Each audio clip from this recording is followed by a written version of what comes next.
Evan from Norway has asked me to do another U substitution problem, and I like these because it gets my momentum going for doing other things that maybe take a little bit more preparation. And the problem he sent me, and I hope I pronounce his name right, was the indefinite integral of sine of x over the cosine of x squared dx. This could also be written as, let's see, he wrote it in an email, so I don't know how he exactly saw it, but it could also be written as sine of x over cosine squared of x. Sometimes it's written like that. Either way, I like looking at this bit better. It's a little bit less ambiguous. But in general, you know to do U substitution or integration by substitution when you see something and you see its derivative sitting there. Right? You're like, wow, if this cosine of x was just an x or if it was just a u, this would be a really easy integral to do. And we know how to do this integral. Let me do it on the side. This integral would be easy. 1 over x squared dx. We know how to do that. That would just be the antiderivative of x squared. This is the same thing as the antiderivative of x to the minus 2 dx. And we know how to take the antiderivative of something like that. You increase the exponent by 1, and then you multiply by what your new exponent is. Right? So it would be minus x. I'm sorry. You increase your exponent by 1, and then you divide by whatever your new exponent is. So it would be, let me do the increasing the exponent, x to the minus 2, you increase the exponent, you get x to the minus 1. And then when you divide this by minus 1, you get this minus out front. And then, of course, you would have the plus c. And if you don't believe it, take the derivative. Negative 1 times minus 1, that's a positive. And then you decrease the exponent by 1, you get x to the minus 2.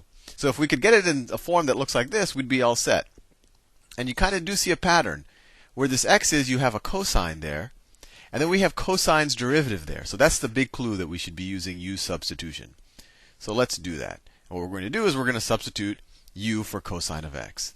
So if we say u is equal to cosine of x, and let's take the derivative of u with respect to x. So du dx is equal to what? What's the derivative of cosine of x? It's not quite sine of x, right? It's minus sine of x. Minus sine of x. And then we can multiply both sides by dx, and you get du is equal to minus sine of x dx. I just multiplied both sides by dx. And then if we up here we have sine of x dx, we don't have minus sine of x dx, right? There we have sine of x dx. I mean, we could have rewritten this top integral as, we could have rewritten it like this. Sine of x dx, all of that over cosine of x squared, right? So if we want to substitute for this, here we have a minus. Let's multiply both sides of this by a negative 1. And you get minus du is equal to sine of x dx. And let's see. We know, so let's rewrite this original problem now. I know I'm running out of space. Let me rewrite it. So we know that u is equal to cosine of x. So let's do that. So now this integral becomes, in the denominator, instead of cosine of x squared, u is cosine of x. That's u, right? We made that definition. So that's over u squared, right? Cosine of x becomes u. And then sine of x dx. Sine of x dx. Right up there. What is that equal to? Well, we just solved for it here. That's equal to minus du. Sine of x dx is equal to minus du. So that we can replace with this. Minus du. And then, of course, this has the exact same form as this thing right here. You could rewrite this. This is equal to 1 over, or let's say minus 1 over u squared du. Or we could rewrite this. I'm just writing it a bunch of different ways. Whatever is easier for you to conceptualize. The same thing as minus u to the minus 2 du.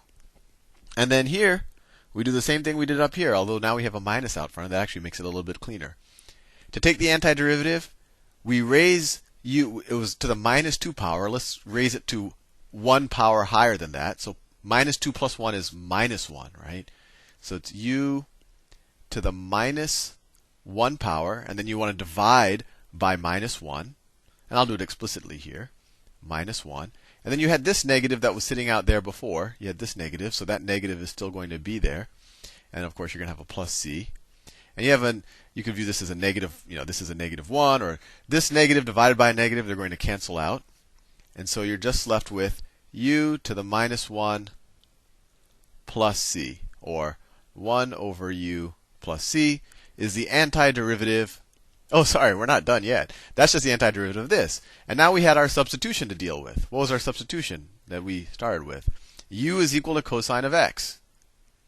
So if u is equal to cosine of x, this thing is equal to 1 over cosine of x plus c, is equal to the antiderivative of our original problem, which was, I'll do it in green, sine of x over cosine of x squared dx. There you go. See you in the next video.